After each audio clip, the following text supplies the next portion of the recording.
بعضې طالبان نه پوهېږي نو هغه قلم راوالي د خپو ګوتو کې وخي، بعضې پې هغه پرتوغاښ اچوي.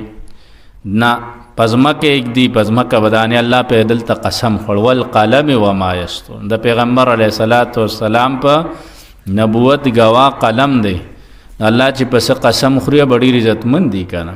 زین الله صفتونه د هغه سړي چې تبلیغ نه خلک منع کوي. یو چې دروغجن دی نو خبره مه منع، فلا تطع المکذبین، تابعداري مه کوه د دروغجنتیا کوونکو. یعنی د ده په خبره باندې د دین خبره مه پرېږده، د دین مسله مه پرېږده. یو صفت غلط دا دی چې دروغجن دی. ودو دوی خوښوي لو تدهنو، چې ته نرم شي فیدهنون، نو دوی به هم نرم شي. چې ته ورته نرم شي که نه نو دی به هم نرم شي. یعنی که دوی ته لږ شانته سس راغلی نو دوی به هم نرم شي. ولا سلام فرمایي د منافق څه دي؟ 3 صفتونه دي که نه. کلم چې خبرې کوي نو دروغ وایي، او څه کوي کله چې ورسره امانت کې ښودلی شي نو خیانت پکې کوي. پوه شو پې؟ او قسمونه هم ډېر خوري. او حدیث کې دا هم راغلی قسمونه ډېر خوري په هره خبره. او حدیث د سارې چې موږ بیانو نو هغې کې تاسو اورېدلی دي چې هغې کې پیغمبر علیه السلام فرمایي قسم سره د بیع برکت ځي. یو سړی یو شی په رښتیا قسم وخوري، دا شی مې په دې راوړی خو بیا هم برکت ته لاړه، برکت ته لاړه. ولا تطع ناسبې څه قسم خوړل نه دي کول پکار. امام شافعي رحمه الله فرمایي وی ما نه چرته په دروغه قسم خوړلی نه مې په رښتیا خوړلی. وفات شوي دي. هغوی به فرمایل چې غلخور معنه دا د سر نه ته دا چی لر که بس څه پاتې شو؟ غلخور.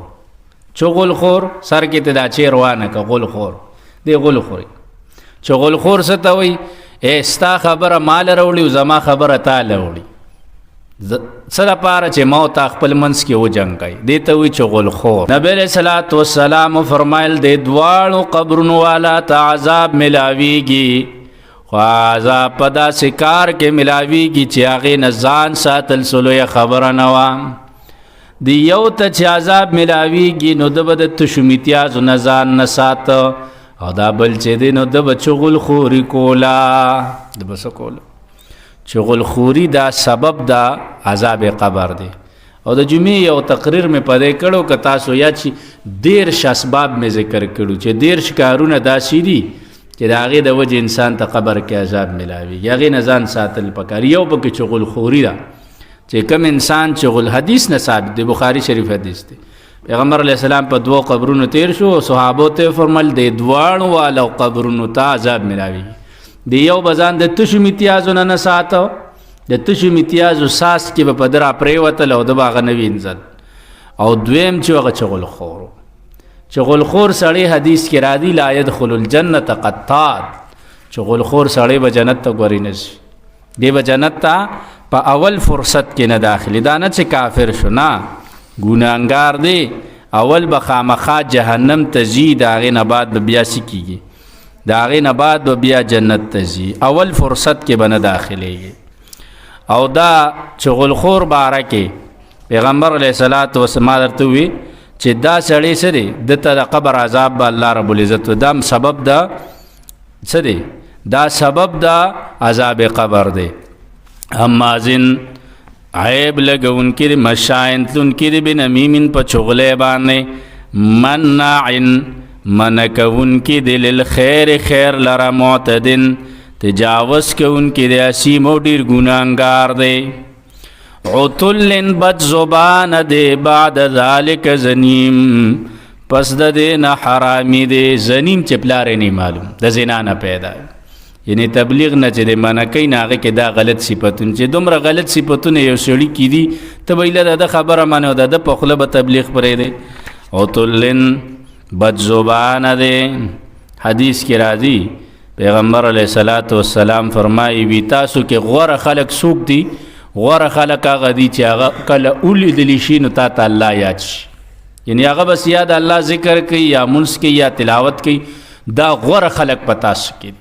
او بیا پیغمبر علیه السلام فرمایل په تاسو کې بدترین خلک هغه دي، بدترین خلک هغه دي چې هغې څه کوي؟ هغې چغلخوري کوي. او عتل بد زبان دلته کې او صحیح حدیث کې راځي پیغمبر علیه السلام فرمایي وی جنتیانو خبر درکم چې تاسو کې جنتیان به څوک جنت کې به ډېر خلک څوکي وی ضعیف متضعف هغه سړی چې هغه کمزور دی او خلک یې کمزوري ګڼي بس خلک ورته سپک نظر کوي او د الله په نس ډېر لوی سړی دی که چېرې د الله باندې قسم وخوري که نه نو الله به د ده د وجې نه یو کار وکړي لکه دی وایي قسم دی الله باران کوي الله به د ده د وجې سبا باران کوي داسې سړي وي خو د خلکو په نظر کې خلکو ته یو سپک غوندې ښکاري او بیا پیغمبر علیه السلام وفرمایل جهنمیان درته وښیم جهنمیان څوک دي کل جواز جعزری مستکبر کل جواز هر هغه سړی چې هغه مال جمع کوي او د الله په لار کې نه ورکوي منوع دی جواز زوا سره او جعزری چې هغه بد زبانه دی خوله غلطه استعمالی دلته عتل بد زبانه چې خوله غلطه استعمالی نو دا سړیم د جهنميانو دی او مستکبرین تکبر کول دا درې صفتونه به جهنميانو کې زیاتی یاد شو چې مال جمع کوي او سکی د الله په لار کې نه خرج کوي او سره جعزری دی جعزری بد زبانه دی خوله پوچه ده مونږ ورته پوجبه وایو بد زبانه ورته وایو وی د خوله برغولې نشته داسې خلک وي بس ګډې وډې وي کنځلې کوي استغ سپورې وي جوا دا جعزری او مستکبرین تکبر کوونکي جهنم ته به ډېر خلک دا درې صفتونه چې پکې وي بد زبانه او دغه رنګې بخیل او مستکبر